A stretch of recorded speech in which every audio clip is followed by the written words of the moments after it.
ఇలాగా అంతకుముందు దానికంటే ముందు విజయవాడ మ్యూజిక్ కాలేజీ పనిచేస్తున్నప్పుడు ఆయన కొత్తగా ముఖ్యమంత్రిగా అయ్యారన్నమాట. అయినప్పుడు కొన్ని చోట్ల మన కాలేజీ యొక్క పిల్లల తాలూకు సంగీత ప్రోగ్రాంలు అందరికీ తెలియాలి.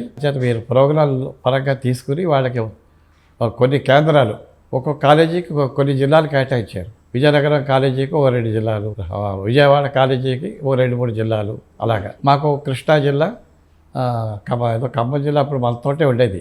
ఖమ్మం జిల్లా ఏదో 2-3 జిల్లాలు ఇచ్చారు. ఇప్పుడు మేము ఎక్కడ మన కాలేజీ అందరం వెళ్ళాం, పిల్లలు 2 బస్సుల్లో వేసుకుని అలాగా ప్రోగ్రామ్స్ చేసే ఒకటి.